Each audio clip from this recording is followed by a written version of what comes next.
Spencer, They are. good to see you again. Good to see you, man.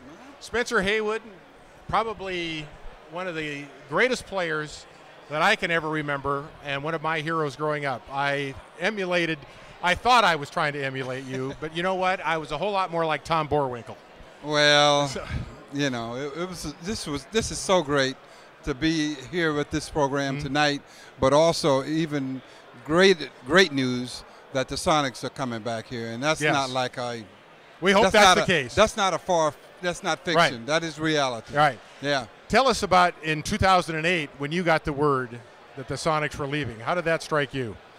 Well, I just didn't believe it. I couldn't believe it because the Seattle Supersonics is one of the reasons, if not the reason, why we have expansion in NBA basketball, because my case, Haywood versus the NBA, took place here in Seattle. Sam Schulman put up his team on this journey. And when we broke the 4-year rule, for those young folks out there, I mean, before I broke that rule in 1970, you had to wait 4 years after your high school class had graduated. Right.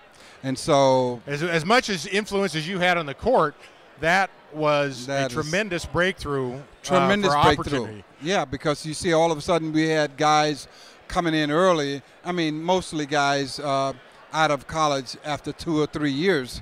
And that gave you the wave of new players that could come into the league. And that's how we got the expansion of well, I think we had 17 teams at the time, and then we just shot up to 30. Right. Yeah, immediately. Right. So yeah, that was a big deal.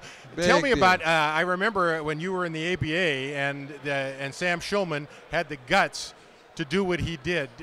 Take us through that a little bit about what it was like for you being basically a teenager. And, I was a teenager. Yeah, and you had to endure this fight over your services. Yeah. Were you scared? Were you thrilled? How did you take Well, I was a little scared and a little nervous, but I had a good friend and a great owner, Sam Schulman, who put his franchise, Sam Schulman put his franchise on the line for this movement because he believed that a young man that was coming out of poverty had the right to earn a living. And that was pretty serious stuff back in 1970. Yeah. And I know everybody take it for granted these days, but that was a big deal back then. And so, yeah, it was nerve-wracking. Yeah. And there were nights when they had, like, ladies and gentlemen, we have the illegal player on the floor, Spencer Haywood, and they would escort me off. And I couldn't play that night because we had an injunction against me, you know. So, and then we would go back to court and get an injunction to play, and they would throw things and they would scream nasty names at Sam Schulman and at Lenny Wilkins because all of us were going through that same process. But, yeah, I was that first one. And that being that first one is I'm pretty glad you're here to interesting. remind everybody. Let's spin forward from the 1970 to 2013. Catch up people on what Spencer Haywood's been up to. Well, I'm the father of four daughters. Wow. I've been married to Linda for the last 22 years. Very good. And congratulations. I have my daughters play. They quit my tennis program and started playing basketball of all things.